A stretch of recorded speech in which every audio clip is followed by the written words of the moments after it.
तो दोस्तों कैसे हो? सारे बच्चे सही है? पढ़ाई अच्छे से हो रही है ना सबकी? तो आज जो तुम अभी क्लास देख रहे हो ना, ये रात को 8 बजे क्लास चल रहा है। तुम्हारी जानकारी के लिए वैसे हम बता रहे हैं, रात को 8 बजे क्लास अपडेट हो चुका है। एनसीईआरटी का क्लास हमारा रात को 8 बजे चलता है।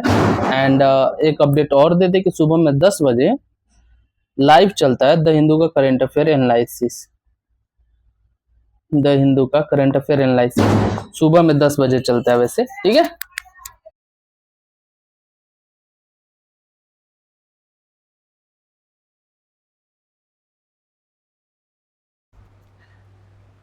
लाइव चलता है जो द हिंदू का क्लास, ठीक है। तो यहाँ तक तो ये हमारा एडवर्टाइजमेंट जो भी तुम बोल सकते हो वैसे।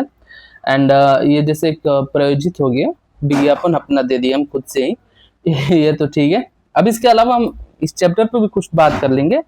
इस चैप्टर में हम पढ़ने वाले क्या है, पहले देखो चैप्टर का नाम है ना, चैप्टर का नाम कृषि यानी एग्रीकल्चर। इस पूरे चैप्टर में जो हम पढ़ने वाले हैं वो एग्रीकल्चर से रिलेटेड हर एक छोटे से लेके बड़े पहलुओं पर सब पे चर्चा करेंगे हम इसमें। एंड ये देखेंगे कृषि कितने प्रकार की होती है, कृषि कैसे होती है, कृषि में क्या क्या जो टेक्नोलॉजी अगर यूज कर रहे हैं तो क्या क्या हो सकता है उसमें। हर एक चीज चेंजिंग से लेके शुरू से अंत तक हर एक पॉइंट चीज पे, मतलब एक चीज पे पॉइंट करेंगे और हर एक चीज को बहुत अच्छे से समझने की हम कोशिश करेंगे इसमें, ठीक है। तो इसके लिए करना पर क्या पड़ेगा, तुम्हें क्लास के साथ बना रहना पड़ेगा, ठीक है। अब क्लास को लाइक करो और चैनल को सब्सक्राइब कर दो। चैनल को सब्सक्राइब कर दो। सब्सक्राइब करोगे ना तो वहाँ पे एक बेल आइकन ओपन हो जाएगा, उस बेल आइकन को प्रेस कर देना, ताकि देखो सुबह में जब 10 बजे हम लाइव है ना, 10 बजे लाइव जो हमारा होता है, 10 बजे सुबह में लाइव होता है द हिंदू का करंट अफेयर एनालिसिस, तो इसका तुम्हें नोटिफिकेशन तो मिल ही जाए। इसके साथ ही साथ रात को 8 बजे पता है क्या, एनसीईआरटी का वीडियो अपलोड होता है, जिसमें से एक वीडियो ये भी है जो अभी तुम देख रहे हो, ठीक है। तो ये करेंगे, ठीक है। चलो अब क्लास ज़्यादा लंबा ना करते हुए क्लास को अभी स्टार्ट करते हैं हम। कृषि से रिलेटेड हम पढ़ते पहले। तो वो कृषि की दृष्टि से भारत एक महत्वपूर्ण देश है।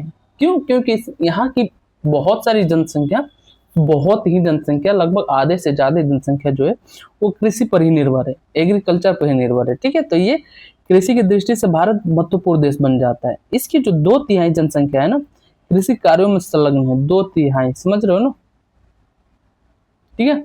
कृषि एक प्राथमिक क्रिया है जो हमारे अधिकांश खाद्यान्न उत्पन्न करती है। खाद्यान्नों के अतिरिक्त ये विभिन्न उद्योगों के लिए कच्चा माल भी पैदा करती है। इसके अतिरिक्त कुछ उत्पादों जैसे हो गए चाय, कॉफी, मसाले इत्यादि का भी निर्यात किया जाता है, ठीक है। जो कृषि है ना, कृषि भारत के लिए महत्वपूर्ण इसलिए क्योंकि भारत की जनसंख्या को 2/3 जनसंख्या जो है ना कृषि कार्यों में ही संलग्न है। और कृषि एक प्राथमिक क्रिया है जो कि अधिकांश खाद्यान्न को उत्पन्न करती है, ठीक है। फूड सिक्योरिटी जो होती है ना उसको प्रोवाइड करती है कृषि।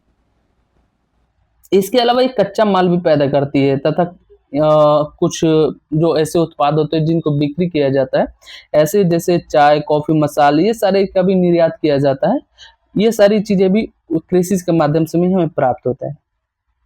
कृषि के प्रकार। कृषि हमारे देश की प्राचीन आर्थिक क्रिया है। पिछले 1000 वर्षों के दौरान भौतिक, पर्यावरण, प्रौद्योगिकी, सामाजिक, सांस्कृतिक रीति रिवाजों के अनुसार खेती करने की विधियां सार्थक परिवर्तन हुआ है, ठीक है। जीवन निर्वाह खेती से लेकर वाणिज्य खेती तक कृषि के अनेक प्रकार हैं। वर्तमान समय में भारत के विभिन्न भागों में निम्नलिखित प्रकार के कृषि तंत्र अपनाए गए हैं। अब कृषि के प्रकार अगर हम देखें तो कृषि के प्रकार को किस तरह से डिफाइन करोगे, तो हम प्राचीन काल से जो चला रहा है उसके प्राचीन काल में क्या, तो बहुत सारी ऐसी चीजें, प्रौद्योगिकी उतनी उन्नत नहीं थी उस टाइम, टेक्नोलॉजी नहीं था हमारे पास, ठीक है। तो हम जो खेती करते थे ना, जो प्राचीन काल में, तो सामाजिक सांस्कृतिक रीति रिवाज भी उस टाइम बहुत प्रबल था। तो उसके बेसिस पे खेती करना, टेक्नोलॉजी का कम यूज, तो वह उस टाइम बहुत कम टेक्नोलॉजी यूज करके अलग तरीके से खेती की जाती थी। लेकिन अब धीरे धीरे जैसे जैसे टेक्नोलॉजी इंटरवेन कर रहा है एग्रीकल्चर में, तो हमारे खेती करने के जो पैटर्न है ना वो सारी चीजें चेंज हो रही हैं। तो अगर इस बेसिस पर हम देखें तो कृषि के निम्न प्रकार की तरफ हम समझ सकते हैं। जैसे देखो, पहला है प्रारंभिक जीविका निर्वाह कृषि। एक जीविका निर्वाह कृषि होती है, एक वाणिज्यिक कृषि होती है, ठीक है। जीविका निर्वाह कृषि क्या होती है कि वैसी कृषि जो होती है ना, ऐसी कृषि जो होती है, तो ये खेती किया जाता है बस अपनी जीविका को निर्वाह मतलब खुद के निर्वाह के लिए, कि हमारे लिए चल जाए बस। जैसे एक फसल से और दूसरे फसल के बीच में गैप 3 से 4 महीने 5 महीने के लगभग में आ जाता है, ठीक है। तो इतने टाइम तक हमारा फसल चल जाए, जो हम फसल प्रोड्यूस कर रहे हैं, उत्पाद कर रहे हैं, तो वो जो फसल से जो फली निकले, ठीक है, जो खाने के लिए भोजन निकले उससे, वो हमारा चल जाए इतने टाइम तक, अपने जीवन को हम निर्वाह कर सके, ऐसी कृषि करते हैं वो लोग, ठीक है। इस कृषि के माध्यम से अपने जीवन को निर्वाह करते हैं बस, और कुछ नहीं। इसके अलावा हमें वाणिज्य नहीं करना होता है, बेचने का ज्यादा टेंशन नहीं होता है। वाणिज्य कृषि में क्या होता है, वाणिज्य कृषि में व्यापार करने के लिए मैक्सिमम कृषि को उस क्षेत्र में डाला जाता है, कि हाँ, कृषि को इस लिमिटेड पे किया जाएगा कि व्यापार करने पे ज्यादा प्रॉफिट हम हासिल कर पाए, ठीक है। तो इसमें देखते हैं पहले हम इस प्रकार की कृषि जो होती है ना, प्रारंभिक जीविका निर्वाह कृषि, भारत के कुछ भागों में ये अभी भी की जाती है। प्रारंभिक जीवन निर्वाह कृषि जो है ना, भूमि के छोटे टुकड़े पर आदिम कृषि औजारों जैसे लकड़ी के हल, दाव, खुदाई करने वाली छड़ी, परिवार अथवा समुदाय श्रम की मदद से की जाती है। इस प्रकार की कृषि प्रायः मानसून, मृदा की प्रकृति को उर्वरता और फसल उगाने के लिए अन्य पर्यावरणीय परिस्थितियों की उपयुक्तता पर निर्भर करती है, ठीक है।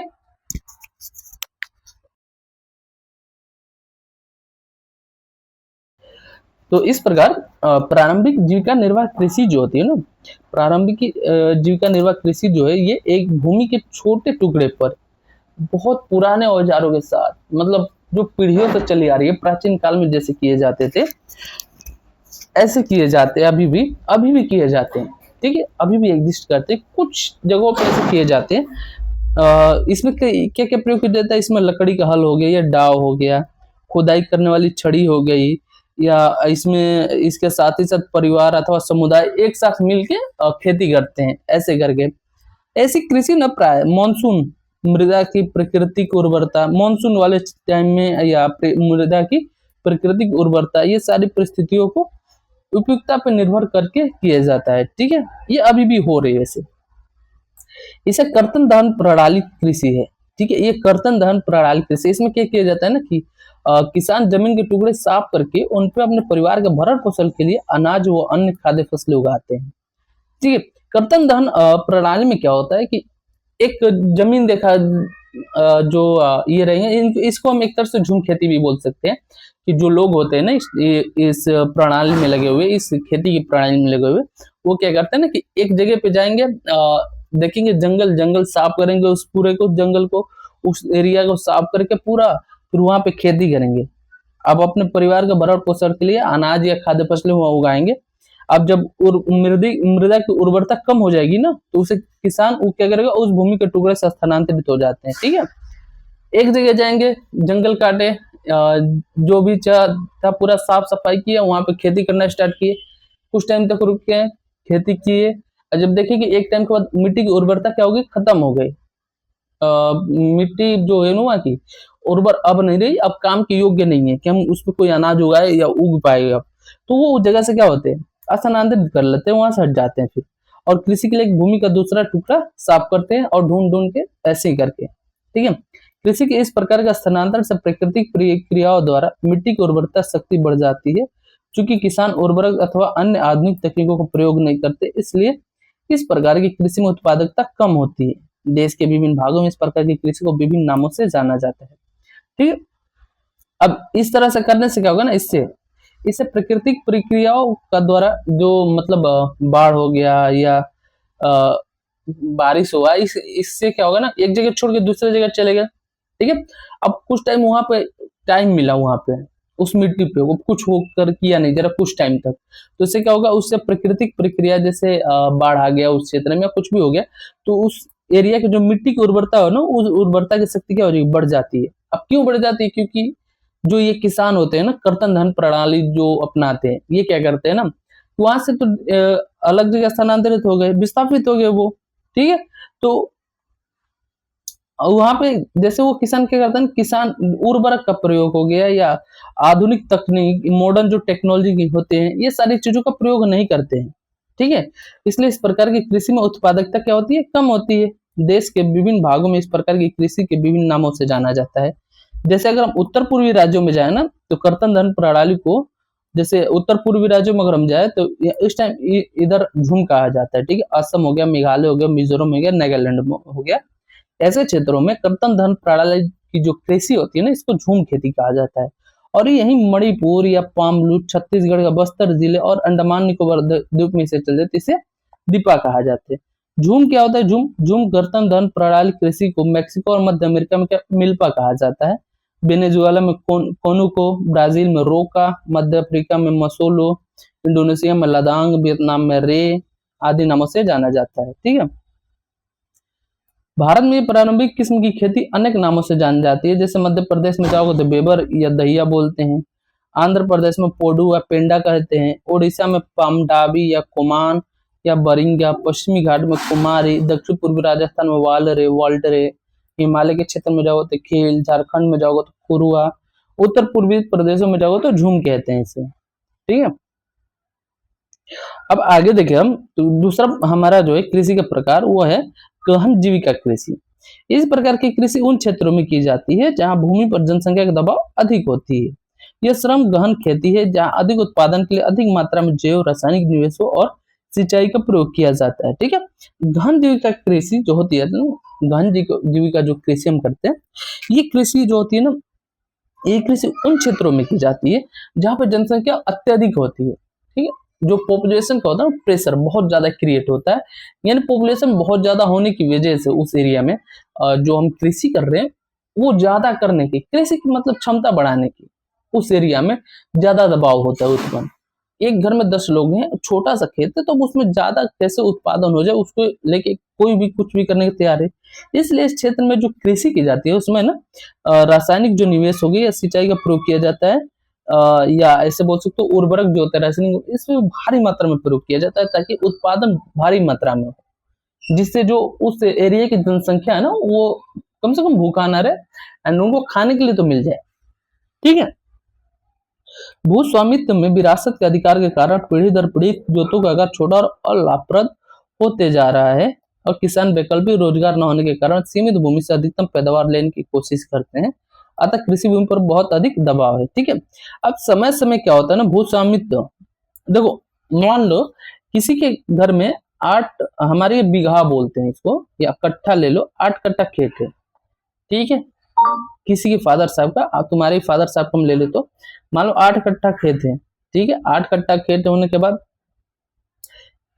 तुम्हारे फादर साहब को 2 लड़के हुए, अब दोनों डिवाइड किए 4-4, अब तुम्हारे फादर साहब के तुम 2 भाई हुए तो 2-2 हुए, अब तुम्हारे अगर 1-1 लड़के भी हो गए तो उनको 2-2 मिलेंगे, लेकिन 2-2 हो गए तो 1-1 कट्ठा। तो ये जो जमीन है ना, ये पीढ़ी दर बड़ी पीढ़ी क्या हो रहा है, कम होते जा रहा है, धीरे धीरे कम होते जा रहा है, पीढ़ी दर पीढ़ी इसका जोत जो होता है ना, जोत का आकार जिसे हम बोलते हैं, ये कम होते जा रहा है, जिससे क्या हो रहा है, अब सीमित हो रहा है। अब जब जोत का आकार सीमित होगा, सीमित भूमि उसके पास होगी, तो सीमित भूमि से वो अधिकतम पैदावार लेने का ज्यादा इच्छुक होगा। अब अधिक पैदावार लेने की कोशिश में वो क्या करेगा, रासायनिक उर्वरक हो गया या रासायनिक पदार्थों का हर एक चीज का ज्यादा से ज्यादा दोहन करेगा, खूब यूज करेगा, जिससे क्या होगा, मृदा प्रदूषण हो गया। सिंचाई के लिए जल बहुत ज्यादा यूज करेगा, जब सिंचाई के लिए जब ज्यादा जल यूज होगा तो क्या होगा, जल संसाधन में कमी होगी फिर, ठीक है। जल प्रदूषण की भी संभावना बढ़ेगी उसमें बहुत ज्यादा, ठीक है। तो इस प्रकार से कृषि भूमि पर क्या बहुत अधिक दबाव क्रिएट हो रहा है, बहुत ज्यादा प्रेशर क्रिएट हो रहा है। अब नेक्स्ट हमारा जो थर्ड पॉइंट है, थर्ड पॉइंट हमारा वाणिज्यिक कृषि। वाणिज्यिक कृषि क्या है, तो इस प्रकार की कृषि का जो मुख्य लक्ष्य होता है ना, आधुनिक निवेश जैसे अधिक पैदावार देने वाले बीज, रासायनिक उर्वरक और कीटनाशकों के प्रयोग से उच्च पैदावार प्राप्त करना है, ठीक है। कृषि के वाणिज्यिकरण का स्तर विभिन्न प्रदेशों में अलग अलग है। उदाहरण के लिए अगर हम देखें तो हरियाणा, पंजाब में चावल वाणिज्य का एक फसल है, परंतु ओडिशा में यह एक जीविका फसल है, ठीक है। वाणिज्यिक कृषि क्या है, वाणिज्यिक कृषि जो है ना, कृषि के एक मुख्य लक्षण है जो कि आधुनिक निवेश, जो कि आधुनिक मॉडर्न इन्वेस्टमेंट के रूप में, मॉडर्न इन्वेस्टमेंट जो की जा रही है ना कृषि में, वो मुख्यतः उस क्षेत्र में की जा रही है जहाँ अधिक पैदावार वाले बीज हो गए, जैसे या रासायनिक उर्वरक हो गए या कीटनाशकों के प्रयोग से उच्च पैदावार प्राप्त करना, इन सारे क्षेत्रों में ज्यादा से ज्यादा इन्वेस्टमेंट किया जा रहा है, ठीक है। लेकिन कृषि का अगर वाणिज्यिक का स्तर विभिन्न प्रदेशों में अलग अलग देखने को मिल रहा है, जैसे कि हरियाणा और पंजाब में देखो तो चावल जो है वो वाणिज्य की एक प्रमुख फसल है, जबकि उड़ीसा के साइड में तुम जाओगे तो ये एक जीविका का फसल है। चावल के ले लो अगर तुम वाणिज्य फसल के रूप में, अगर तो चावल को अगर तुम हरियाणा या पंजाब वाले क्षेत्र में जा रहे हो तो चावल जो है ना, चावल ये एक वाणिज्य फसल के रूप में है। लेकिन उड़ीसा के साइड में तुम चले जाओ तो ये जीविका फसल के रूप में, जीविका की तरह यूज की जाती है कि हमारी जीविका चले बस इससे, इस बेसिस पे इसको इसका उत्पादन किया जाता है। रोपड़ कृषि भी एक प्रकार की वाणिज्यिक खेती ही है। रोपड़ कृषि जो होती है ये एक प्रकार की वाणिज्यिक कृषि है। इस प्रकार की खेतों में लंबे चौड़े क्षेत्र में एकल फसल बोई जाती है। रोपड़ कृषि उद्योग और कृषि के बीच एक अंतरापृष्ठ यानी इंटरफेस है। रोपड़ कृषि व्यापक क्षेत्र में की जाती है, जो अत्यधिक पूंजी और श्रमिकों की सहायता से की जाती है। इससे प्राप्त सारा उत्पादन उद्योग के कच्चे माल के रूप में होता है। ठीक है, रोपड़ कृषि क्या होती है ना, रोपड़ कृषि एक प्रकार की वाणिज्यिक कृषि है। तो ऐसे कृषि वाले काम में क्या किया जाता है कि लंबे चौड़े जो क्षेत्र होते हैं ना, लंबे चौड़े क्षेत्र, उसमें एकल फसल बोई जाती है। पहले तो एकल फसल बोई जाती है और रोपड़ कृषि उद्योग और कृषि के बीच एक अंतरापृष्ठ है। ठीक है, रोपड़ कृषि व्यापक क्षेत्र में की जाती है और अत्यधिक पूंजी और श्रमिकों की सहायता से की जाती है। और इससे जो सारा उत्पादन जो प्राप्त होता है ना, उद्योग में कच्चे माल के रूप में इसका प्रयोग किया जाता है। ये रोपड़ कृषि का प्रक्रिया है। भारत में अगर देखें तो भारत में चाय हो गया, कॉफी हो गया, रबड़ हो गया, गन्ना हो गया, केला हो गया इत्यादि जो है ना महत्वपूर्ण रोपड़ फसलें हैं। ठीक है, असम और उत्तरी बंगाल के क्षेत्र में अगर जाते हैं तो इसमें चाय, कर्नाटक में जाए तो कॉफी, वहां की मुख्य रोपड़ फसलें होती है। क्योंकि रोपड़ कृषि में उत्पादन बिक्री के लिए ही होता है। ठीक है, इसलिए इसके विकास में परिवहन और संचार साधन से संबंधित उद्योग और बाजार महत्वपूर्ण योगदान देते हैं। सस्य प्रारूप के रूप में अगर कुछ देंगे हम तो सस्य प्रारूप में आपने भारत की भौतिक विविधता और संस्कृतियों की बहुलताओं के संबंध में अध्ययन किया है। यह देश की कृषि पत्ती और सस्य प्रारूपों में प्रतिबंधित होता है। इसलिए देश में बोई जाने वाली फसलों में अनेक प्रकार के खाद्यान्न और रेशे वाली फसलें, सब्जियां होगी, फल होगी, मसाले होगी इत्यादि शामिल है। भारत में अगर देखो तो भारत में 3 शस्य ऋतुएं हैं। भारत में 3 शस्य ऋतुएं जो इस प्रकार, एक रबी, खरीफ और जायद। ठीक है, भारत में खेती करने के लिए, खेती में उपयोग होने वाले फसलों को अगर फसलों के रूप में अगर हम देखें तो 3 शस्य रूपों में इसको डिफाइन किया जाता है। एक तो रबी, एक खरीफ और एक जायद। रबी फसल जो होती है ना वो अक्टूबर से दिसंबर यानी ठंडे के मौसम में बोई जाती है। एंड जो खरीफ फसल होती है, खरीफ फसल एक तरह से किस टाइम में, गर्मी के टाइम में बोई जाती है। एंड जायद जो होती है ना मोटे फसल होते हैं, ये वर्षा के टाइम में ऐसे करके डिफाइन किया जाता है वैसे। ठीक है, अगर हम पॉइंट देखो, पहले तो रबी फसल, जो रबी फसल होती है ना शीत ऋतु में अक्टूबर से दिसंबर के मध्य में बोया जाता है। ठीक है, ग्रीष्म ऋतु में अप्रैल से जून के मध्य इसे काट दिया जाता है। रबी फसल जो होती है इसको शीत ऋतु में अक्टूबर से दिसंबर के मध्य में बो देते हैं। एंड ग्रीष्म ऋतु में यानी अप्रैल से जून के मध्य में इसको काटा जाता है। रबी फसल में आते हैं जो गेहूं, जौ, मटर, चना और सरसों, ये कुछ मुख्य रबी फसलें हैं। यद्यपि ये फसलें देश के विस्तृत भाग में बोई जाती है। उत्तर और उत्तर पश्चिमी राज्य जैसे पंजाब हो गया, हरियाणा हो गया, हिमाचल प्रदेश हो गया, जम्मू कश्मीर हो गया, उत्तराखंड हो गया और उत्तर प्रदेश हो गया, गेहूं और अन्य रबी फसलों के उत्पादन के लिए महत्वपूर्ण राज्य हैं। ठीक है, शीत ऋतु में अगर हम देखें तो शीत ऋतु में शीतोष्ण पश्चिमी विक्षोभों से होने वाली वर्षा इन फसलों के अधिक उत्पादन में सहायक होती है। पंजाब हो गया, हरियाणा हो गया, पश्चिमी उत्तर प्रदेश हो गया और राजस्थान के कुछ भागों में हरित क्रांति की सफलता भी उपयुक्त रबी फसलों की वृद्धि में एक महत्वपूर्ण कारक के रूप में देखी जाती है। जो खरीफ फसलें होते हैं ना, देश के विभिन्न क्षेत्रों में मानसून के आगमन के साथ ही बोई जाती है। खरीफ फसलें मानसून के आगमन के साथ ही बोई जाती है, यानी अप्रोक्स सितंबर अक्टूबर में ये काट ली जाती है। मानसून के आगमन से बोई जाती है और सितंबर अक्टूबर में इसको काट लेते हैं। इस ऋतु में जो बोई जाने वाली मुख्य फसलें है ना वो है चावल हो गया, मक्का हो गया, ज्वार हो गया, बाजरा हो गया, तूर यानी अरहर हो गया, मूंग हो गया, उड़द हो गया, कपास हो गया, जूट हो गया, मूंगफली हो गया, सोयाबीन हो गया, ये इत्यादि जो होते हैं ना ये खरीफ फसलों के अंतर्गत आते हैं और इन्हें मानसून के आगमन के साथ ही बो दिया जाता है। इसके बाद सितंबर से अक्टूबर के मध्य में इसको काट लिया जाता है।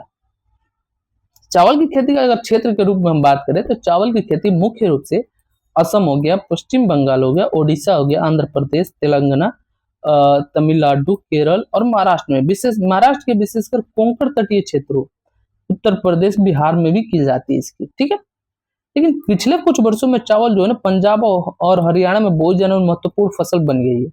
पिछले कुछ वर्षों का अगर हम डेटा देखें उस बेसिस पर अगर समझ में आए तो ये देखेंगे कि चावल जो है ना पंजाब और हरियाणा के जो क्षेत्र है उसमें बोई जाने वाली महत्वपूर्ण फसल बन के उभरी है। एंड असम हो गया, पश्चिम बंगाल, उड़ीसा में धान की 3 फसलें जैसे औस, अमन और बोरो बोई जाती है। असम, पश्चिम बंगाल और उड़ीसा में धान की जो 3 फसलें बोई जाती है, मुख्य रूप से उसको औस, अमन और बोरा कहते हैं हम, ठीक है। नेक्स्ट देखिए हम रबी और खरीफ फसल ऋतुओं के बीच ग्रीष्म ऋतु में बोई जाने वाली फसल को जायद कहते हैं, ठीक है। जायद मोटे फसल एक तरह से। जायद ऋतु में मुख्यतः तरबूज हो गए, खरबूजे हो गए, खीरे, सब्जी, चारे की फसलों की खेती की जाती है। गन्ने की फसल को तैयार होने में लगभग 1 वर्ष लगता है। जायद फसल के अंतर्गत आता है गन्ना, ठीक है। तो हम अब ये सस्य प्रारूप में क्या समझे? सस्य प्रारूप में 3 प्रकार की सस्य ऋतु में माना जाता है, रबी, खरीफ और जायद। रबी फसल क्या होती है? रबी फसल शीत ऋतु में अक्टूबर से दिसंबर के मध्य में बोया जाता है और ग्रीष्म ऋतु के अप्रैल से जून के मध्य में इसको काट लिया जाता है। रबी फसल का अगर उदाहरण का स्वरूप में हम देखें तो गेहूं, जौ, मटर, चना, सरसों इत्यादि होते हैं, ठीक है। लेकिन अब वही अगर हम इस क्षेत्र में बात करें कि खरीफ फसल क्या होती है, तो खरीफ फसल जो होती है ना, खरीफ फसल उस टाइम बोया जाता है जो मानसून का आगमन होता है। मानसून का आगमन के साथ ही इसको बो दिया जाता है और सितंबर से अक्टूबर मध्य तक इसको काट के खेतों से हटा लिया जाता है, ठीक है। इस ऋतु में जो बोई जाने वाले मुख्य फसलें हैं ना, इसको चावल, मक्का, ज्वार, बाजरा, तूर यानी अरहर, मूंग, उड़द, कपास, जूट, मूंगफली, सोयाबीन इत्यादि, ठीक है। लेकिन चावल की जो मुख्य खेती है ना वो असम हो गया, पश्चिम बंगाल, उड़ीसा, मध्य प्रदेश, तेलंगाना, तमिलनाडु, केरल, महाराष्ट्र, उत्तर प्रदेश, बिहार इत्यादि क्षेत्रों में की जाती है।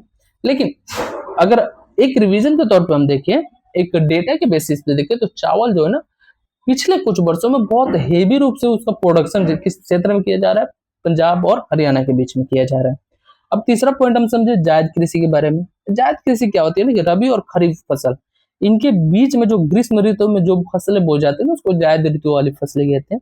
अगर उदाहरण के स्वरूप में हम अगर समझे इसके तो तरबूज हो गया, खरबूज हो गया, खीरे हो गए, सब्जी हो गए और चारे की जो फसलें होती है ना जिनकी खेती की जाती है ये सारी जायद ऋतु में आती है, जायद फसलें कहलाती है।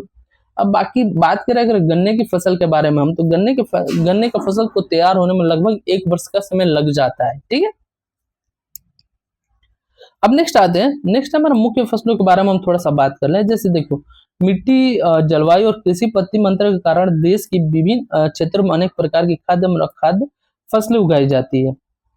देखो मिट्टी जहाँ की चेंज होगी ना, मिट्टी, जलवायु और कृषि पत्ती के अंतर के कारण जलवायु सबसे मोस्ट इंपोर्टेंट पार्ट अदा करता है इसमें। अब मान लो चावल हम उगा रहे हैं, चावल कब उगाते हैं हम? मानसून के टाइम पे। मानसून आए नहीं टाइम पे तो उस टाइम में हम चावल नहीं उगाएंगे, उगा ही नहीं पाएंगे। फिर जलवायु इसमें इसी प्रकार मुख्य भूमिका अदा करता है इस क्षेत्र में। भारत में जो उगाई जाने वाले मुख्य फसलें है ना उसमें प्रमुख है चावल हो गया, गेहूं हो गया, ये मोटे अनाज हो गए, बाजरा वगैरह जैसे होते हैं, दालें हो गई, चाय हो गई, कॉफी हो गई, गन्ना, तिलहन, कपास, जूट इत्यादि रूप से। अब चावल के बारे में हम बात करें, चावल जो है ना भारत का अधिकांश लोगों का खाद्यान्न फसल है, ठीक है। भारत का अधिकांश लोग चावल खाते हैं, ठीक है। हमारा देश जो चीन है ना, हमारा देश चीन के बाद दूसरा सबसे बड़ा चावल का निर्यातक देश में जाना जाता है, सॉरी उत्पादक उत्पादक देश में जाना जाता है। चावल की एक खरीफ प्रकार की फसल है जिसे उगाने के लिए उच्चतम तापमान 25 डिग्री सेल्सियस से ऊपर और अधिक आर्द्रता 100 सेंटीमीटर से अधिक वर्षा की आवश्यकता होती है। कम वर्षा वाले क्षेत्रों में से सिंचाई करके उगाया जाता है, ठीक है। अब चावल की अगर हम बात करें तो चावल जो है ना, चावल चावल को उगाने पहले तो ये समझो कि विश्व में रैंकिंग क्या है हमारी।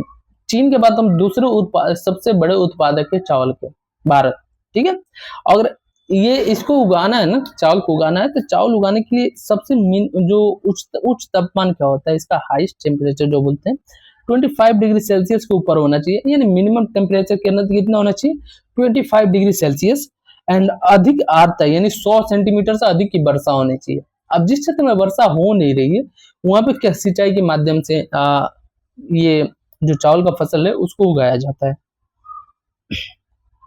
चावल जो है ना उत्तर और उत्तर पूर्वी मैदानों, तटीय क्षेत्रों और डेल्टा प्रदेशों में उगाया जाता है।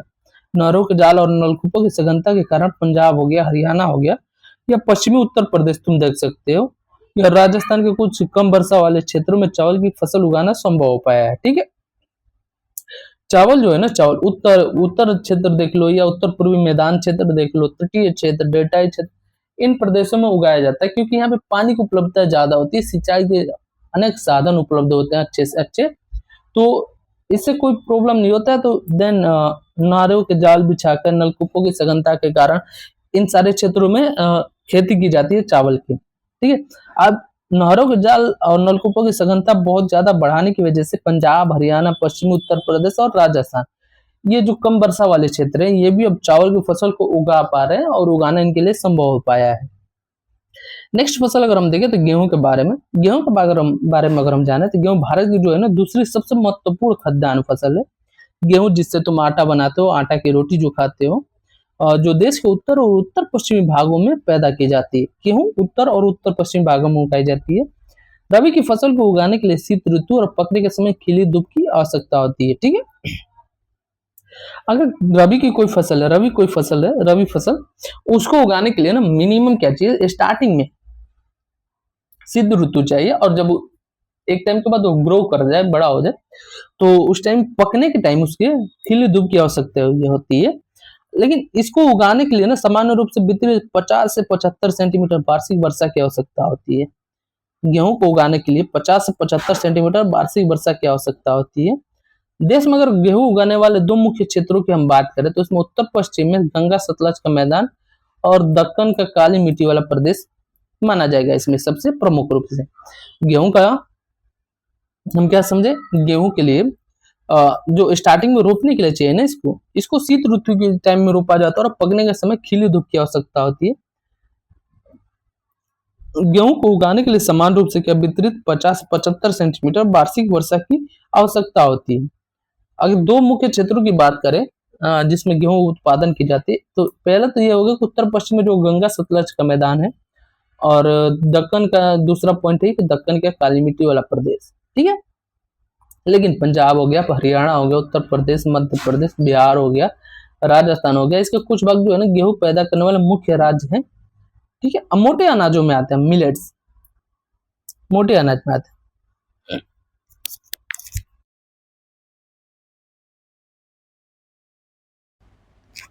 मोटे अनाजों के बारे में अगर हम जाने, हाँ माइक से, हाँ मोटे अनाजों के बारे में अगर जाने तो मोटे अनाज जैसे ज्वार हो गया, बाजरा हो गया, रागी हो गया, ये सब भारत में उगाए जाने वाले मुख्य मोटे अनाज है।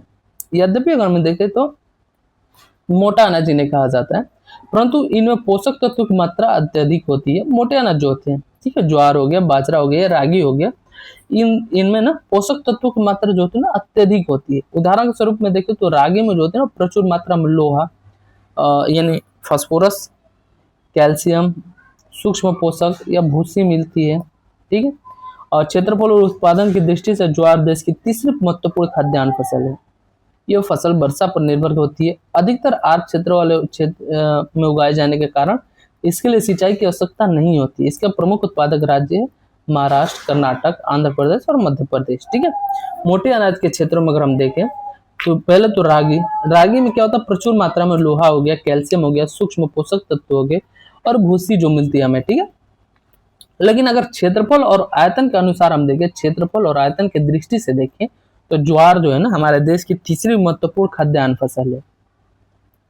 ज्वार जो है हमारे देश की तीसरी महत्वपूर्ण खाद्यान्न फसल है, और ये जो ज्वार है ना, ये फसल वर्षा पर निर्भर करती है, और ये अधिक आर्द्र क्षेत्रों में उगाए जाने के कारण कृषि मतलब सिंचाई की जो इसके लिए आवश्यकता नहीं पड़ती है। उसके बाद देखते हैं हम बाजरा। बाजरा क्या होती है, ये बलुआ और उथली काली मिट्टी पर उगाया जाता है। बाजरा जो फसल होती है ये बलुआ और उथली काली मिट्टी पर उगाया जाता है। राजस्थान, उत्तर प्रदेश, महाराष्ट्र, गुजरात और हरियाणा के इसके मुख्य उत्पादक राज्य हैं।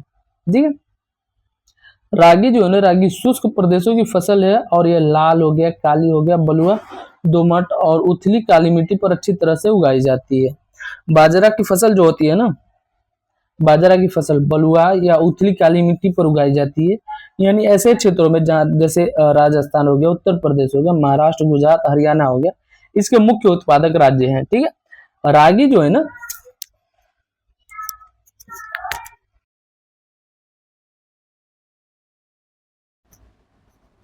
रागी जो है ना, रागी रागी जो शुष्क प्रदेशों की फसल माना जाता है रागी को। ठीक है, ये मुख्य रूप से लाल, काली और बलुआ दोमट या उथली काली मिट्टी पर अच्छी तरह से इसको उगाया जाता है रागी को। रागी के जो प्रमुख उत्पादक राज्य हैं वो कर्नाटक हो गए, हिमाचल प्रदेश, उत्तराखंड, सिक्किम, उत्तराखंड और अरुणाचल प्रदेश है। अगले अगर प्रोडक्ट पे आए, अगले फसल पर आए तो वो है मक्का। मक्का एक ऐसी फसल है जो खाद्यान्न व चारा दोनों रूप से प्रयोग की होती है। मक्का जो है, मक्का एक इस ऐसी प्रकार की फसल है जो खाद्यान्न और चारा दोनों रूप में प्रयोग होती है, और ये एक खरीफ फसल है। मक्का जो एक खरीफ फसल है जो कि 21 डिग्री सेल्सियस से 27 डिग्री सेल्सियस तापमान में और पुरानी जलोढ़ मिट्टी पर अच्छी प्रकार से उगाई जाती है। मक्का के लिए जो टेम्परेचर चाहिए, minimum temperature 21 degree Celsius and maximum 27 degree Celsius तापमान में इसको उगाया जाता है। और ये क्या है, ये खरीफ फसल भी है, खरीफ फसल है ये। ठीक है, और इसे पुरानी जलोढ़ मिट्टी पर अच्छी प्रकार से उगाया जाता है। जैसे अगर हम देखें तो बिहार के जैसे कुछ राज्यों बिहार जैसे कुछ राज्यों में मक्का हो गया, रबी की ऋतु में भी उगाई जाती है। मक्का जो है ना, रबी की ऋतु में भी उगाई जाती है बिहार के कुछ राज्यों में। चूंकि ये खरीफ फसल है, लेकिन इसको बिहार के जैसे कुछ राज्यों में रबी की क्षेत्र रबी के ऋतु में भी इसको उगाया जाता है। आधुनिक प्रौद्योगिकी निवेशों जैसे उच्च पैदावार देने वाली बीज हो गए या उर्वरक हो गया, सिंचाई के उपयोग से मक्का का उत्पादन बढ़ा है। अभी जो करेंट में टेक्नोलॉजी का यूज किया गया है, टेक्नोलॉजी के यूज करके एंड जो इन्वेस्टमेंट किया जा रहा है इसमें, तो इससे क्या हो, उच्च पैदावार देने वाले बीजों का निर्माण करके, उर्वरक का निर्माण करके एंड सिंचाई के माध्यम से मक्का का जो उत्पादन पहले कम था, अभी फिलहाल में करंट में बढ़ा है। उदाहरण के स्वरूप में अगर देखें तो कर्नाटक, मध्य प्रदेश, उत्तर प्रदेश, बिहार, आंध्र प्रदेश और तेलंगाना मक्का का मुख्य उत्पादक राज्य के रूप में बनके उभरे हुए हैं। दालों के बारे में बात करते हैं। दाल, भारत विश्व में दालों का सबसे बड़ा उत्पादक एवं उपभोक्ता देश है। ठीक है, शाकाहारी खाने में दालें सबसे अधिक प्रोटीन दायक होती हैं। जैसे तूर हो गया, उड़द हो गया, मूंग हो गई, मसूर हो गई, मटर हो गया, चना हो गया, ये भारत की जो है ना मुख्य दलहनी फसलें हैं। ठीक है, दाल के क्षेत्र में भारत विश्व में सबसे बड़ा उत्पादक और उपभोक्ता देश के रूप में माना जाता है। अगर शाकाहारी खानों के रूप में देखें ना, तो दाल को सबसे अधिक प्रोटीन दायक माना जाता है। ठीक है, इसमें तूर आ गया, यानी अरहर, उड़द, मूंग, मसूर, मटर, चना, ये सब जो है ना भारत की जो मुख्य दलहनी फसलें हैं। दालों को कम नमी की आवश्यकता होती है और इन्हें शुष्क परिस्थितियों में भी उगाया जाता है। फलीदार वायु में फलीदार फसलें होने के नाते अरहर को छोड़कर अन्य सभी दालें वायु से नाइट्रोजन लेकर भूमि की उर्वरता को बनाए रखती है। ठीक है, अतः इन फसलों को आमतौर पर अन्य फसलों के आवर्तन में बोया जाता है। भारत में ये मुख्य रूप से मध्य प्रदेश, राजस्थान, महाराष्ट्र, उत्तर प्रदेश और कर्नाटक में दाल उगाया जाता है। मुख्य रूप से उत्पादक राज्यों में ये शामिल है वैसे। ठीक है, अब खाद्यान्नों के अलावा अन्य जो खाद्य फसलें हैं उनके बारे में जान लें। तो खाद्यान्न हो गए, वैसे इनके अलावा भी बहुत ऐसी फसलें हैं जिनका उत्पादन किया जाता है। जैसे में गन्ना को हम ले लें। गन्ना जो है ना एक उष्ण और उपोष्ण कटिबंधीय फसल है। ठीक है, इस फसल को 21 डिग्री सेल्सियस से 27 डिग्री सेल्सियस के बीच में तापमान और 75 सेंटीमीटर से 100 सेंटीमीटर की वार्षिक वर्षा वाली उष्ण और आर्द्र जलवायु में बोई जाती है। ठीक है, जो गन्ना है, गन्ना को 21 डिग्री सेल्सियस से 27 डिग्री सेल्सियस के मध्य, और इसके लिए जो वर्षा का चाहिए वो 75 सेंटीमीटर से 100 सेंटीमीटर वार्षिक वर्षा चाहिए। ऐसे क्षेत्रों में जो उष्ण और आर्द्र जलवायु में बोई जाती है, इसको कम वर्षा वाले प्रदेशों में सिंचाई की आवश्यकता होती है। इसे अनेक मिट्टियों में उगाया जा सकता है गन्ना को, यानी कि इसके लिए जलोढ़ मिट्टी चाहिए, तो इसके लिए काली मिट्टी चाहिए, इसके लिए दोमट मिट्टी, ऐसा नहीं है। इसको अनेक मिट्टियों में, यानी सब मिट्टियों में लगभग मान लो कि उगाया जा सकता है इसको। तथा इसके लिए बुआई से लेकर कटाई तक काफी शारीरिक श्रम की आवश्यकता है, बहुत सारी मेहनत की आवश्यकता है इसमें। ब्राजील के बाद भारत गन्ने का दूसरा सबसे बड़ा उत्पादक देश है।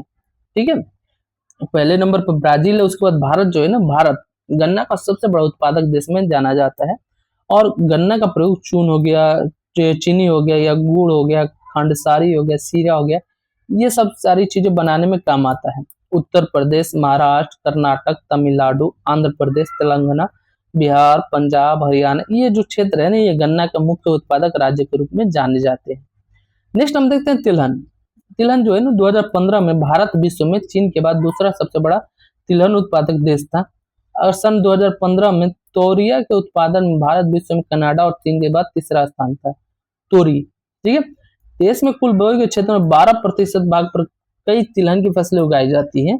तिलहन जैसे क्या, मूंगफली हो गया, सरसों हो गया, नारियल हो गया, तिल हो गया, सोयाबीन हो गया, अरंडी हो गया, बिनोला हो गया, आलसी हो गया, सूरजमुखी हो गया, ये सब भारत में उगाई जाने जो है ना मुख्य तिलहन की फसलें हैं। ठीक है।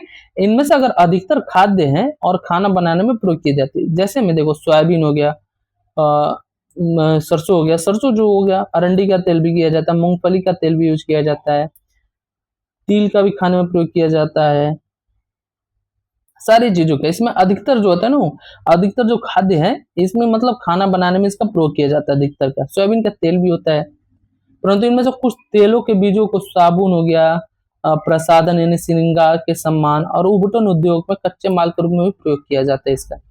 मूंगफली जो है ना, मूंगफली खरीफ की फसल है तथा देश में मुख्य तिलहनों के कुल उत्पादन का आधा भाग इसी फसल से प्राप्त होता है हमें। ठीक है। मूंगफली जो है, मूंगफली खरीफ की एक फसल है तथा देश में मुख्य तिलहनों के कुल उत्पादन का आधा भाग इसी फसल से प्राप्त होता है।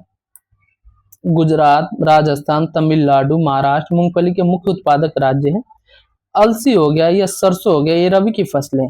तिल उत्तरी भारत में खरीफ की फसल है और दक्षिण भारत में रबी की। अरंडी जो हो गया ना, खरीफ और रबी दोनों ही फसल ऋतुओं में बोया जाता है अरंडी जो है। अब इसके बाद देखो चाय। चाय खेती रोपड़ कृषि के एक उदाहरण के स्वरूप देखा जाता है। ये एक महत्वपूर्ण पेय पदार्थ, ये फसल है जिसे शुरुआत में अंग्रेज भारत में लाए थे।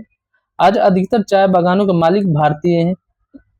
चाय का पौधा जो है उष्ण और उपोष्ण कटिबंधीय जलवायु, ह्यूमस और जीवांश एक गहरी मिट्टी तथा सुगम जल निकास वाले ढलवा क्षेत्रों में भली भांति उगाया जाता है। अब चाय की पहाड़ियों से उगाने के लिए वर्ष भर उष्ण, नम और पाला रहित जलवायु की आवश्यकता होती है।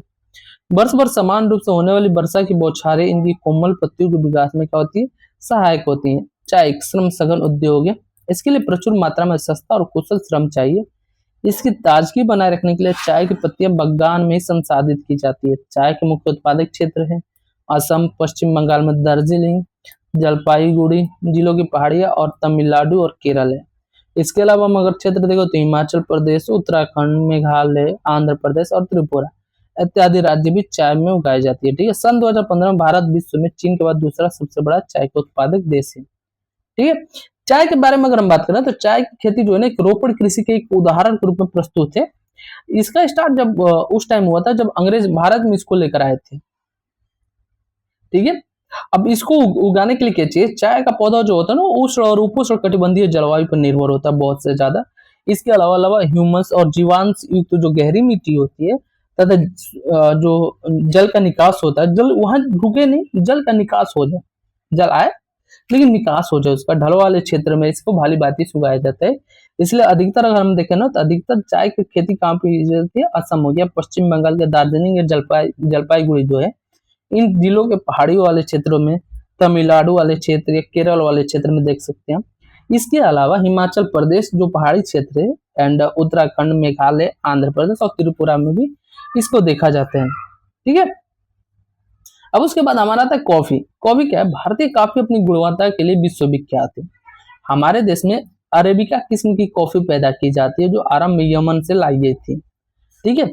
अरेबिका किस्म की खेती जो कॉफी की बनती है, अरेबिका किस्म की जो खेती होती है विश्वविख्यात है ये भारत में उगाई जाती है और भारत की जो कॉफी होता है ना इसकी गुणवत्ता ही अलग होती है, ज्यादा इंपॉर्टेंट होती है ये। ठीक है।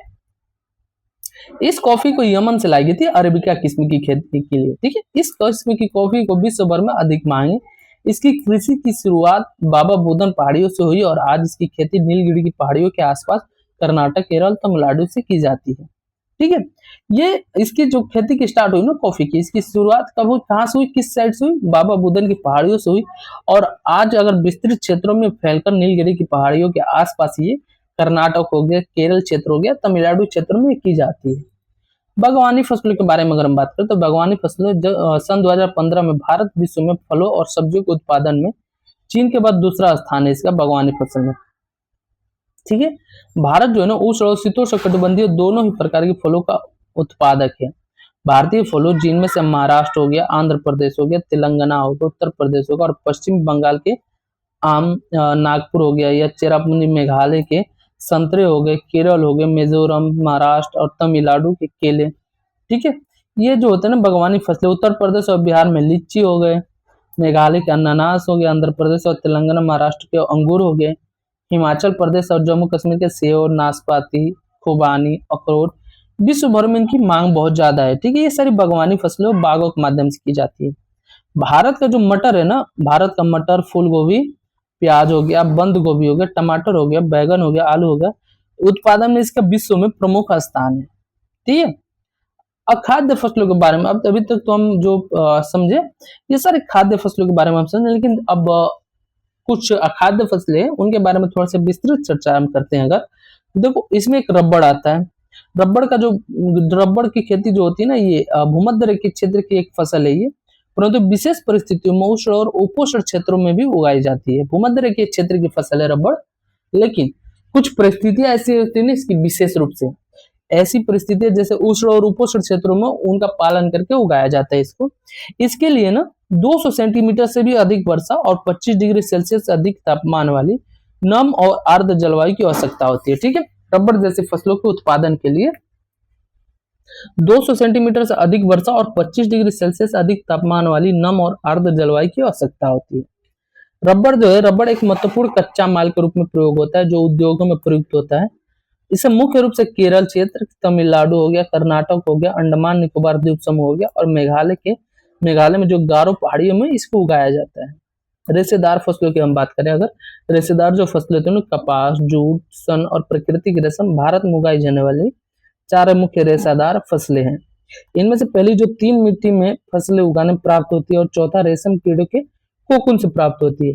रेशेदार फसलों की अगर बात करें तो इसमें कपास, जूट, सन और प्राकृतिक रेशम जो होती है भारत में उगाई जाने वाली मुख्य रूप से रेशेदार फसलें ही है। इनमें से जो पहली 3 फसलें है ना, जैसे कपास हो गया, जूट हो गया और सन हो गया, इनको ये फसलें उगाने में प्राप्त होती है, जबकि चौथा जो होता है ना प्राकृतिक रेशम, ये कीड़े के माध्यम से इसको निकाला जाता है, जिसे हम कोकून कहते हैं। ठीक है, जो कि कोकून होते हैं ना, मलबरी पेड़ की हरी पत्तियों पर पलता है। रेशम उत्पादन के लिए रेशम के कीड़ों का पालन करना रेशम उत्पादन कहलाता है। ठीक है, नेक्स्ट हम देखते हैं, नेक्स्ट जो हमारी कृषि है वो कपास से रिलेटेड। कपास से भारत को कपास के पौधों का मूल स्थान माना जाता है। सूती कपड़ा उद्योग में कपास एक मुख्य कच्चा माल है। कपास उत्पादन में भारत विश्व में तृतीय स्थान रखता है। ठीक है, दक्कन पठार के शुष्क तर भागों में काली मिट्टी कपास उत्पादन के लिए उपयुक्त मानी जाती है। ठीक है, दक्कन के पठार में शुष्क वाले इलाकों में जो काली मिट्टी है वो कपास उत्पादन के लिए उपयुक्त मानी जाती है। इस फसल को उगाने के लिए उच्च तापमान, हाई टेम्परेचर, हल्की वर्षा या सिंचाई, 210 लगभग पाला रहित दिन और खिली धूप की आवश्यकता होती है। यह खरीफ की फसल है और इसे पककर तैयार होने में लगभग 6 से 8 महीने लगते हैं। महाराष्ट्र, गुजरात, मध्य प्रदेश, कर्नाटक, आंध्र प्रदेश, तेलंगाना, तमिलनाडु, पंजाब, हरियाणा, उत्तर प्रदेश जो है कपास को जो मुख्य उत्पादक राज्य के रूप में जाने जाते हैं। बाकी इसके बाद खत्म, कुछ ज्यादा नहीं हमारा समझने लायक ये जो देखो कपास का जो होता है ना, कपास ये इस फसल को उत्पादन मुख्य रूप से दक्कन पठार के जो शुष्कतर भाग होते हैं जिसमें काली मिट्टी पाई जाती है, इन क्षेत्रों में कपास के उत्पादन के लिए उपयुक्त मानी जाती है क्षेत्र। और कपास का जब उत्पादन किया जाता है ना, इसके लिए उच्च तापमान इसके लिए चाहिए और हल्की वर्षा के साथ सिंचाई। इसके साथ ही साथ इसको 210 जो दिन होते हैं ना, वो पाला रहित होने चाहिए और खिली धूप की आवश्यकता होती है। कपास जो है खरीफ फसल के रूप में इसको माना जाता है और इसको पक के तैयार होने में लगभग 6 से 8 महीने लगते हैं। ठीक है, नेक्स्ट अगर हम देखते हैं तो जूट को एक सुनहरा रेशा कहा जाता है। जूट फसल बाढ़ के मैदानों में जल निकास वाली उर्वरक मिट्टी में उगाई जाती है, जहां हर वर्ष बाढ़ में आई मिट्टी जमा होती रहती है। तो जूट को कहाँ उगाया जाता है? जूट को ना बाढ़ के मैदानों में जल निकास वाली उर्वरक मिट्टी में उगाया जाता है इसको। ठीक है, इसके बढ़ने के समय उच्च तापमान की आवश्यकता होती है। पश्चिम बंगाल, बिहार, असम और उड़ीसा तथा मेघालय जूट के मुख्य उत्पादक राज्य हैं। इसका प्रयोग बोरी, चटाई, रस्सी, तंतु, धागे, गलीचे और दूसरी दस्तकारी की वस्तुएं बनाने में किया जाता है। इसकी उच्च लागत के कारण और कृत्रिम रेशों और पैकिंग सामग्री विशेषकर नायलॉन की कीमत कम होने के कारण बाजार में इसकी मांग कम हो रही है। ठीक है। जूट की मांग अभी फिलहाल मार्केट में बहुत कम होती जा रही है, क्योंकि इसके मुकाबले अगर हम देखें तो नायलॉन को जो है, नायलॉन इससे सस्ता होता है, सस्ता होने की वजह से नायलॉन का मांग बढ़ रहा है और जूट का मांग जो है ना घटते जा रहा है अभी फिलहाल के बारे में। प्रौद्योगिकी और संस्थागत सुधार के अगर बारे में बात करेंगे, देखो भारत में कृषि हजारों वर्षों से की जा रही है, लेकिन अगर जो टेक्नोलॉजी और संस्था जो इसको कोऑर्डिनेट करते हैं, समझते हैं, इनके परिवर्तन के अभाव में लगातार भूमि संसाधन का प्रयोग, कृषि का विकास अवरुद्ध होते जा रहा है तथा इसकी गति क्या होती मंद होती जा रही है। सिंचाई के साधनों का अगर विकास होने के उपरांत भी देश के बहुत बड़े भाग में अभी भी किसान खेती बाड़ी के लिए मानसून और भूमि की कृषि प्राकृतिक उर्वरता पर निर्भर है। ठीक है। बढ़ती हुई जनसंख्या के लिए एक महत्वपूर्ण चुनौती है कि 60% से भी अधिक लोग का आजीविका प्रदान करने वाली कृषि में कुछ गंभीर तकनीकों और संस्थागत सुधार लाने की आवश्यकता अभी करंटली सिनेरियो अगर हम देखें तो कुछ गंभीर तकनीकी और संस्थागत सुधार कृषि के क्षेत्र में लाने की आवश्यकता भी जान पड़ती है। अगर स्वतंत्रता बाद की बात करें हम ना, तो देश में जो संस्थागत सुधारों के लिए जोतों की चकबंदी की गई, सहकारिता तथा जमींदारी आदि समाप्त करने को प्राथमिकता दी गई थी। लेकिन प्रथम पंचवर्षीय योजना में भूमि सुधार को मुख्य लक्ष्य माना गया था। भूमि पर पुश्तैनी अधिकार के कारण टुकड़ों में बढ़ती जा रही थी, जिससे चकबंदी करना अनिवार्य हो गया था। ठीक है। अब पुश्तैनी जो भूमि हमें मिलती है उसको हम अभी फिलहाल में भी यही सीन चल रहा है। वैसे अगर तुम देखो तो पुश्तैनी अधिकार जो होता है ना, पुश्तैनी अधिकार के कारण ये भूमि जो है टुकड़ों में बढ़ते जा रही है। जैसे मेरे पिता के हम 2 भाई हैं, ठीक है। मेरे पिता के हिस्से अगर 2 बीघा खेत आती है, अगर वो डिस्ट्रीब्यूट करते हैं हम दोनों में, तो हम दोनों को 1-1 बीघा मिलेगा। फिर हम दोनों का अगर 2 बच्चे हुए तो उनको 1 बीघा में मिलेगा, कितना मिलेगा? उनको कितना मिलेगा फिर? आधा कट्ठा, मतलब 10 कट्ठा 10 कट्ठा, ठीक है, 20 कट्ठा का 1 बीघा जो होता है उसकी वजह से। अब इसके अलावा क्या किया गया, चकबंदी करना इसके लिए अनिवार्य हो गया, क्योंकि डिस्ट्रीब्यूट होते गया ना, बहुत छोटा छोटा भूमि का जोत होने लगा। तो अब इसके बाद भूमि सुधार के कानून तो बने, परंतु इसे लागू करने में भी ढील की गई। जैसे 1960 और 1970 के दशक में देखा जाए तो भारत सरकार ने कई प्रकार के कृषि सुधारों की शुरुआत की थी। पैकेज टेक्नोलॉजी पर आधारित हरित क्रांति, श्वेत क्रांति, ऑपरेशन फ्लड जैसी कृषि सुधार के लिए कुछ रणनीतियां आरंभ तो की गई थी, लेकिन बहुत स्लोली, ज्यादा हेवीली पॉइंट पर नहीं की गई थी, परंतु इसके कारण विकास कुछ क्षेत्रों तक ही सीमित रह गया। इसलिए 1980 या 90 के दशक में हम देखें तो व्यापक भूमि विकास कार्यक्रम शुरू किया गया, जो संस्थागत और तकनीकी सुधारों पर आधारित था। इस दिशा में जो उठाए गए कुछ महत्वपूर्ण कदम थे वो थे सूखा, बाढ़, चक्रवात, आग, बीमारी इत्यादि के लिए फसल बीमा का प्रावधान किया गया और किसानों को कम दर पर ऋण सुविधाएं प्रदान करने के लिए ग्रामीण बैंक हो गए, सहकारी समिति होगी इत्यादि की स्थापना भी की गई।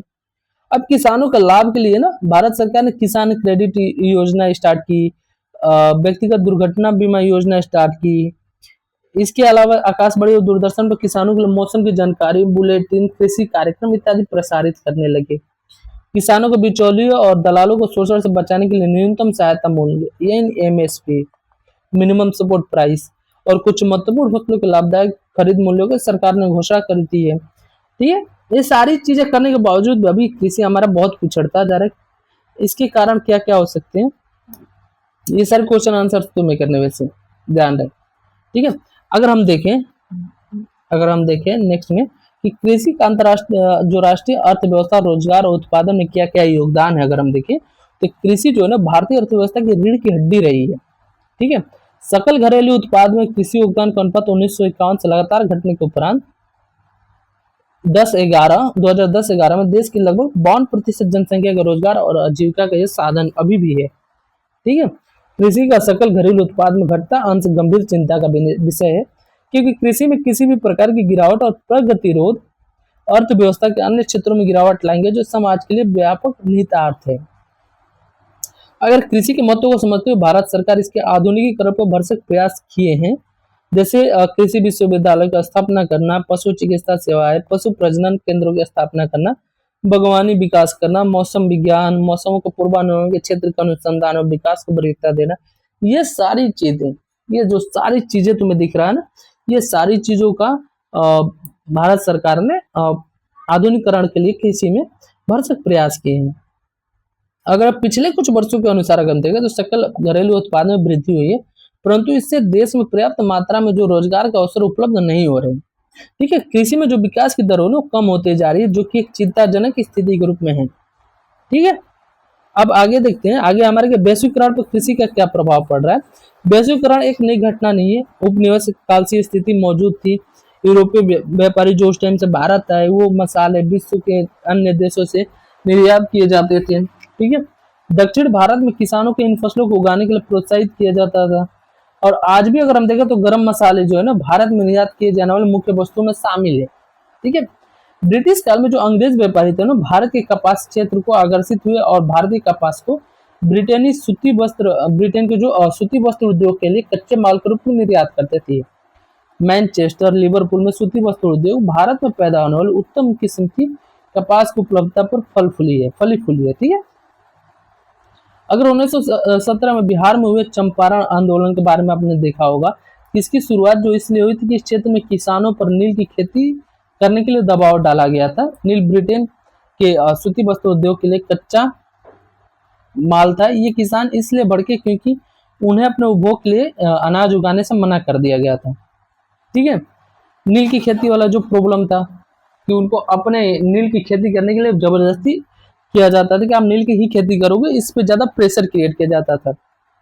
अब 1990 के बाद जो वैश्वीकरण का था, भारतीय किसानों के सामने बहुत सारी चुनौतियों का सामना करना पड़ा, क्योंकि चावल हो गया, कपास हो गया, रबड़ हो गया, चाय, कॉफी, जूट और मसाले जो हो गए, इनका मुख्य उत्पादक होने के बावजूद भारतीय कृषि विश्व विकसित देशों से स्पर्धा करने में असमर्थ होती जा रही थी, ठीक है। क्योंकि उन देशों में कृषि की अत्यधिक सहायता दी जाती थी। जो टेक्नोलॉजी थी ना, अन्य जो देश होते विश्व के, उनमें बहुत ज्यादा होती थी।